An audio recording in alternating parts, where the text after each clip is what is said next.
குழந்தைகளுக்கு எதிராக நடக்கிற பாலியல் வன்முறை பற்றி பேசுகிறதுல நிறைய தயக்கம் இருக்குது. அதுலேயும் ஆண் பிள்ளைகளுக்கு நடக்கிற வன்முறையை பேசுகிறதுல இன்னும் பெரிய தயக்கம் இருக்குது. இன்ஃபேக்ட் செக்ஷுவல் அப்யூஸ்னு வர்றப்போ பெண் பிள்ளைகளுக்கு மேலே நடக்கிற அளவுக்கு ஆண் பிள்ளைகள் மேலேயும் நடக்குது. மெட்ராஸ் ஹைகோர்ட்டில் ஜூன் 2 வந்த ஒரு ஆர்டர். இந்த கேஸில் 3 மைனர் பாய்ஸ் இன்வால்வ் ஆகியிருக்காங்க.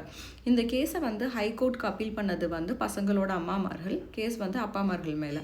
இந்த கேஸை ஃபைல் பண்ணவங்களுக்கும் அக்யூஸ்டுக்கும் 2006 கல்யாணம் ஆகியிருக்கு. அவங்களுக்கு 2 ஆண் பிள்ளைகள்.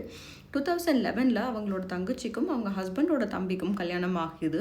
அவங்களுக்கு ஒரு ஆண் பிள்ளை இருக்காங்க, வெளிநாட்டில் இருக்காங்க. 2018 அந்த சித்தப்பா அந்த 3 பசங்களுக்கும் போனோகிராஃபிக் கண்டென்ட்டை காட்டிகிட்டு இருக்கிறது அம்மா பார்த்துடுறாங்க. அப்புறம் கண்டுபிடிக்கிறாங்க, இந்த அப்பாவும் சித்தப்பாவும் சேர்ந்து குழந்தைகளுக்கு மயக்க மருந்து மாதிரி ஏதோ கொடுத்து பிள்ளைகளை செக்ஷுவலாக அப்யூஸ் பண்ணிட்டு இருந்திருக்காங்க அப்படிங்கிறது.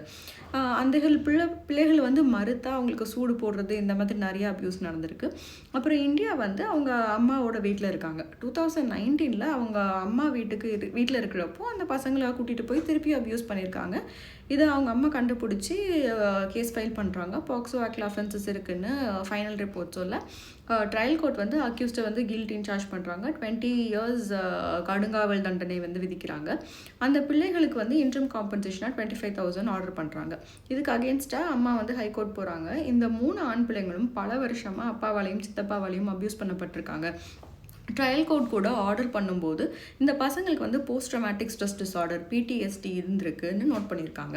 High court Tamil Nadu child victim compensation ஃபண்டில் ப்ரிஸ்கிரைப் பண்ணியிருக்கிற மேக்ஸிமம் காம்பன்சேஷனான 10 lakhs அந்த பசங்களுக்கு கொடுக்க சொல்லி ஆர்டர் கொடுத்துருக்காங்க. சைல்டு செக்ஷுவல் அப்யூஸில் majority of the times perpetrators உங்கள் குழந்தைகளுக்கும் உங்களுக்கும் ரொம்ப தெரிஞ்ச நீங்கள் நம்புகிற ஆளாக தான் இருக்காங்க. உங்கள் குழந்தைன்னு வர்றப்போ யாரை நம்புறீங்க, யாருக்கெல்லாம் உங்கள் குழந்தைக்கு ஆக்சஸ் கொடுக்குறீங்களோ ரொம்ப ரொம்ப கவனமாக இருங்க. பிள்ளைகளுக்கு எது சேஃப் பிஹேவியர், எது அன்சேஃப் பிஹேவியருங்கிறத கண்டிப்பாக சொல்லி கொடுத்து வளங்க.